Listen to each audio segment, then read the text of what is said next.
वह व्यक्ति कभी भी वैसा पति या पत्नी नहीं बन पाएगा जैसा बनने के लिए इस्लाम आपसे कहता है। क्या कुरान ये नहीं कहता कि पति पत्नी एक दूसरे के लिए लिबास वस्त्र होते हैं? वह व्यक्ति फिर कभी वैसा नहीं बन पाएगा क्योंकि आपने उस लिबास को जगह जगह काट कर टुकड़ों में छोड़ दिया है। आप एक व्यक्ति के लिए लिबास कैसे बन पाएंगे? एक हद के बाद शादी को लेकर भय पैदा हो जाता है। उन्होंने क्या कहा? उन्होंने जोखिम कारक रिस्क फैक्टर कहे हैं, इसीलिए मैं ये जोखिम कारक बता रहा हूं। कभी शादी न होने की संभावना आ जाती है। हम कई लोगों को जानते हैं जिन्होंने एक समय में ज्यादा सोचा और अब वे 45-50 साल की महिलाएं हैं। एक स्कूल टीचर मेरी परिचित की परिचित जो चटगांव में है और उनकी शादी नहीं हुई है। और दूसरी चीज क्या होती है? संतान होने की संभावना कम हो जाती है। देरी से शादी के जोखिम क्या हैं? अब वो पूछ रहे हैं कि देरी से शादी करने के जोखिम क्या हैं? उन्होंने कहा, हम ये करेंगे, क्या हम 12 बजे तक नहीं जाएंगे? 12 बजे? क्या आप 12 बजे तक बोलेंगे? 12 बजे, 12 बजे, ठीक है। हम शादी के इस चरण के बाद जरूरत पड़ने पर एक छोटा सा 2 मिनट का ब्रेक लेंगे, फिर से शुरू करेंगे। शादी के 2 और बिंदु हैं, उसके बाद इंशाअल्लाह, अल्लाह ने चाहा तो ये समाप्त हो जाएगा। देरी होने पर जोखिम क्या है? एक तो गया कि देरी क्यों करेंगे, वो ये है कि आप इस्लाम से भटक गए हैं, आपकी सोच बदल गई है, आपने अल्लाह पर विश्वास खो दिया है, आप नहीं मानते कि अल्लाह खिलाता है इत्यादि। दुनिया ही आपकी जगह है, आप यहीं सब कुछ चाहते हैं, आखिरत आपकी जगह नहीं है इत्यादि। आपका दुनियावी दृष्टिकोण बदल गया है। मैंने ये बातें बताईं। अब जोखिम क्या है? देरी से शादी करने के जोखिम क्या हैं? पहली बात तो ये है कि जो लोग इस तरह से जीते हैं, जैसा कि मैंने बताया, जो चित्र मैंने आपको दिया जिसमें नाटक, सिनेमा, लिविंग टुगेदर, सेक्स या अन्य सब कुछ चल रहा है, वे एक तरह से हमेशा के लिए दुखी हो जाते हैं क्योंकि ये उन्हें बहुत से लोगों का अनुभव दे देता है। मान लीजिए एक लड़का है, वो 10 गर्लफ्रेंड के साथ उठा बैठा है या वे दोस्त थे, भाभी के साथ गपशप की है। बेपर्दा, पर्दा न करने वाले परिवार, बेपर्दा इस्लामी, गैर इस्लामी माहौल में जो होता है। अब उसे किसी लड़की की आंखें बहुत अच्छी लगी हैं, किसी और लड़की के बाल अच्छे लगे हैं, किसी और की हंसी अच्छी लगी है, किसी और का रंग या फिगर अच्छा लगा है। अब ये सब एक ही पत्नी में पाना तो असंभव है ना?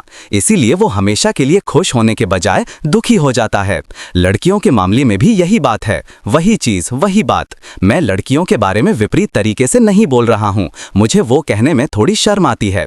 फिर भी हम अभी भी यही सोचने की कोशिश करते हैं कि वे तुलनात्मक रूप से शुद्ध हैं। हम सोचने की कोशिश करते हैं, मतलब कोशिश करते हैं। वास्तव में क्या है ये तो अल्लाह ही जानता है। तो खैर, मैं लड़के की ही बात कर रहा हूं। अब जब उसने शादी की और अगर उसने पोर्नोग्राफी देखी है, तब तो वो एक्शन से भरपूर है, समझे ना? उस चीज में 5 मिनट के अंदर क्या क्या एक्शन होता है। हकीकत में पत्नी वैसी नहीं होती। हकीकत में पत्नी के साथ बैठे हुए वो सोचता है, उस लड़की की हंसी मेरी पत्नी से कितनी सुंदर थी, उस लड़की की आंखें कितनी सुंदर थीं, मेरी पत्नी की आंखें कैसी हैं, छोटी छोटी आंखें टिमटिमा कर देखती है, एक ऐसी थी दूसरी वैसी थी। वो अपनी यात्रा की शुरुआत ही दुखी होकर करता है। वो जिस प्रदर्शन की उम्मीद कर रहा है पोर्नोग्राफी देखकर या पोर्नोग्राफी जैसी चीजें, भारतीय नाटक, सीरियल जो मेरे हिसाब से लगभग पोर्नोग्राफी हैं, उन्हें देखकर वो जो छवि बनाता है कि उसकी पत्नी ऐसी होगी, हकीकत में पत्नी वैसी नहीं होती। जब 2 अपरिचित लोग शादी करते हैं तो उनके बीच शारीरिक तालमेल, फिजिकल एडजस्टमेंट बिठाने में 6 महीने से 6 साल तक लग सकते हैं। ये दोनों का एक आपसी मामला है, वे समय लेंगे, आपस में बात करेंगे। आप लोगों ने शादी की है ना? जिन्होंने शादी की है वे जानते हैं ना, ये कोई प्रदर्शन नहीं है, ये 100 मीटर की दौड़ नहीं है कि उतरते ही ठूस से बंदूक चली और आपने दौड़ना शुरू कर दिया। ऐसा नहीं है। इसमें बहुत ज्यादा समझ और तालमेल की जरूरत होती है, एक दूसरे को जानने की जरूरत होती है। आप तो ढंग से नाम भी नहीं जानते, आप उपनाम जानते हैं, असली नाम नहीं जानते। शादी की रात पूछा असली नाम क्या है, या असली नाम जानते हैं, उपनाम नहीं जानते। क्या तुम्हारा कोई और नाम भी है? आप कैसे प्रदर्शन करेंगे, समझे ना? लेकिन आपने तो देखा है कि वहां 5 मिनट के अंदर दुनिया की हर चीज हो जाती है। होता है ना, फिल्मों में 5 मिनट के अंदर सब कुछ हो जाता है ना। अब आप सोचते हैं कि आपकी पत्नी 5 मिनट के अंदर आपको पूरा प्रदर्शन दिखा देगी, कैसे संभव है? आप हमेशा के लिए दुखी हो जाते हैं। इस दुखी होने की शुरुआत आपकी है। इसके बाद क्या होता है? एक समय बाद आप उस दूसरे की हंसी, दूसरे की आवाज, दूसरे की ये सब ढूंढना शुरू कर देते हैं या उससे आनंद या खुशी लेना शुरू कर देते हैं। आप परकिया में शामिल हो जाते हैं। आपका एक व्यक्ति के साथ रहना संभव नहीं होता और उसके रास्ते आप तलाक की ओर चले जाते हैं। ये मैंने सामान्य परिणाम बताया। ये मेरे ही उम्र समूह के मुझसे 4 साल छोटे एक लड़के की बात है। वो एक समय में मेरे बहुत करीब था। मैंने उसे पढ़ाया था। जब वह इंटरमीडिएट में था तब मैं उसे ट्यूशन की तरह पढ़ाता था। उस लड़के की मान लीजिए 2 शादी के योग्य बेटियां हैं। उसकी पत्नी एक इंग्लिश मीडियम स्कूल में सुपरवाइजर की नौकरी करती है, टीचिंग जॉब नहीं। वो दूसरों पर निगरानी रखती है कि कौन क्या कर रहा है। अचानक एक दिन उसने देखा कि उस महिला का फेसबुक अकाउंट है और फेसबुक पर बहुत सारे दोस्त हैं। इससे तो उसकी मरने की नौबत आ गई, लगभग हार्ट अटैक आ गया। उसने बहुत ज्यादा प्रतिक्रिया दी। तब उस लड़के की पत्नी की दोस्त जो उसी स्कूल में टीचर हैं, उन्होंने उसे बुलाया और बात करने लगीं।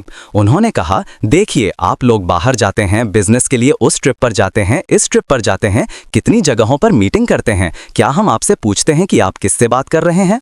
तो अगर हम साइड लाइन में थोड़ी गपशप कर लेते हैं, हमारे 1-2 दोस्त होते हैं, तो इसमें आपत्ति क्या है? इस चीज के परिणाम स्वरूप उनका तलाक हो गया। मैं हमारे उम्र समूह की बात कर रहा हूं और युवा पीढ़ी की तो बात ही छोड़ दीजिए। इस परकिया आदि से हत्या, लूटपाट, तलाक और हमेशा के लिए दुख। वह व्यक्ति कभी भी वैसा पति या पत्नी नहीं बन पाएगा जैसा बनने के लिए इस्लाम आपसे कहता है। जैसा पति या पत्नी बनने के लिए हमें कहा गया है, जो एक दूसरे के लिए लिबास होते हैं, कुरान, वह व्यक्ति फिर कभी वैसा नहीं बन पाएगा, क्योंकि आपने तो लिबास को जगह जगह काट कर टुकड़ों में छोड़ दिया है। आपने अपनी भावनाएं, अपनी रुचि, अपना आकर्षण, अपना प्यार 100 जगहों पर छोड़ दिया है।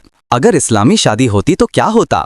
एक लड़की या एक लड़का, चाहे वो दिखने में कैसा भी हो, वह अद्वितीय है। ये आप जानते हैं ना? अद्वितीय का मतलब क्या है? उसके जैसा दूसरा कोई नहीं है। सिर्फ उसके जैसा नहीं, उसकी एक उंगली के निशान जैसा दुनिया में किसी और का उंगली का निशान नहीं है। ठीक है ना?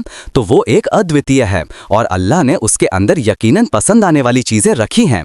यही तो कहा है कि तुम्हें जोड़ों में बनाया गया है ताकि तुम सुकून हासिल कर सको। अगर दुनिया के इतने 100 लोगों को नहीं देखते, चाहे लड़का हो या लड़की, नहीं जानते, तुलना नहीं करते, स्वाद नहीं लेते, तो आपकी यही पत्नी, भले ही वो एकदम काली क्यों ना होती, आपको हीरे जैसी लगती, क्योंकि आपने जिंदगी में सबसे पहले उसी को देखा, सबसे पहले उसी को छुआ, सबसे पहले उसी का स्वाद लिया।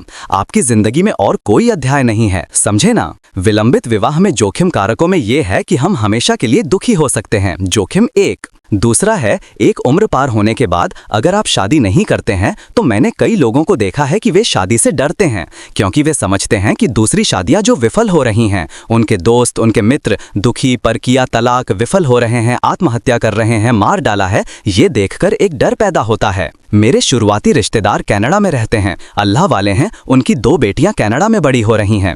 एक बेटी पर्दा करती है, दूसरी सामान्य है लेकिन बेपर्दा नहीं, मतलब वेस्टर्न स्टाइल में बड़ी नहीं हो रही है, बंगाली स्टाइल में बड़ी हो रही है।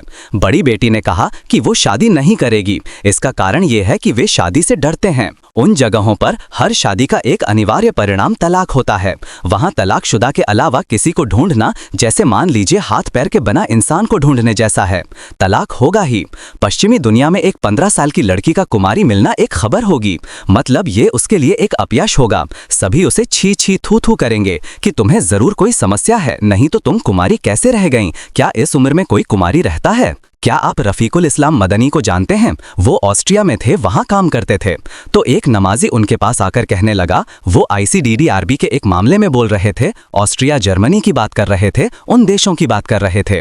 उन्होंने कहा कि ये देश चंद घोड़ा पेपर मिल की तरह हैं। पेपर मिल के एक तरफ से बांस अंदर जाता है और दूसरी तरफ से कागज बनकर बाहर निकलता है। तो वो उन स्कूलों, पब्लिक स्कूलों के बारे में कह रहे थे कि एक तरफ लोग अपने बच्चे को देंगे और दूसरी तरफ कुत्ते का बच्चा बनकर बाहर निकलेगा। उन्होंने बस यही भाषा इस्तेमाल की। क्यों? एक बंगाली, एक नमाजी, वो तो ऑस्ट्रिया के वियना में मस्जिद के खतीब थे। नमाजी ने आकर उन्हें बताया कि उसकी 10-11 साल की बेटी स्कूल जाती है, स्कूल से उसे एक इंजेक्शन देने के लिए घर पर चिट्ठी भेजी गई है। इंजेक्शन किस चीज का? गर्भ निरोधक इंजेक्शन का, या यौन रोग न हो उसकी रोकथाम का इंजेक्शन।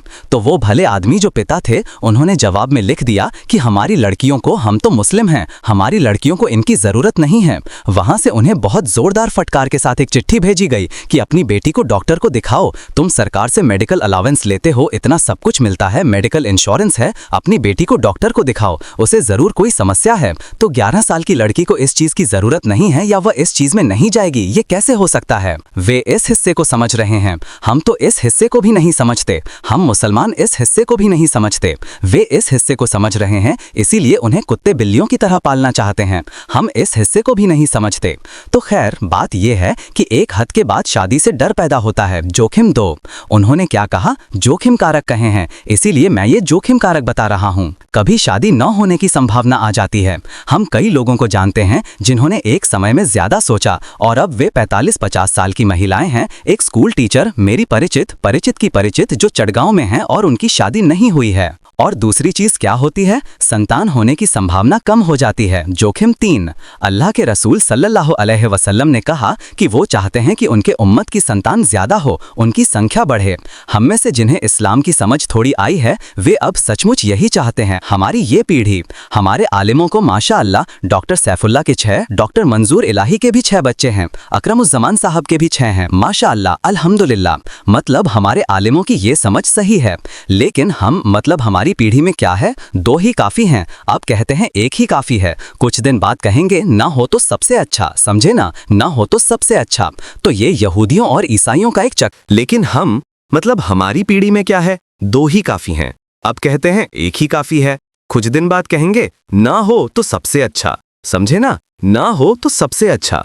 तो ये यहूदियों और ईसाइयों का एक चक्र है। वे गैर यहूदी, गैर ईसाई, गैर सफेद आबादी को नियंत्रित रखने के लिए जनसंख्या से डरते हैं। उन्हें जन नियंत्रण से जो चिंता है वो आपके कल्याण के लिए नहीं है, वे अपने लिए चिंतित हैं। वे सोचते हैं कि हम दुनिया पर कब्जा कर लेंगे, समझे ना। इसके बाद, जैसा कि मैंने पूरी तरह से शादी न होने की बात कही, एक और प्रचलित बात है, ढाका की बात है। लेकिन इस बात पर जरा सोचिए, जवानी की संतान, कमाई और इबादत, पूजा सर्वश्रेष्ठ होती है। जरा सोचिए, क्या ये बात सही है? बात सही है, क्योंकि आपकी उम्र जितनी बढ़ेगी, आपके बच्चे के पूरी तरह से सुंदर और स्वस्थ होने की संभावना उतनी ही कम होती जाएगी, है ना। यदि आप 60 साल की उम्र में एक बच्चा पैदा करते हैं, एक पुरुष कर सकता है। 60 साल की उम्र में पुरुष के बच्चे हो सकते हैं, महिलाओं के नहीं होंगे। लेकिन जितनी देर होगी, उतना ही बीमार होने या सही ना होने, विकलांग होने की संभावना बढ़ जाती है। तो जवानी की संतान, कमाई और इबादत तीनों हमने बताए ही। कमाई का समय भी जवानी होती है, जब आप मजबूत होते हैं तभी। इबादत भी, जब आपकी हड्डियां दुखती हैं, आप बैठ नहीं पाते, उठ नहीं पाते, कमर दर्द होता है, तब तो सभी इबादत करते हैं। लेकिन जब आप एकदम भरपूर जवानी में होते हैं, तब की इबादत का एक अलग ही मूल्य होता है ना। तो ये सब जोखिम कारक हैं यदि आप देरी से शादी करते हैं।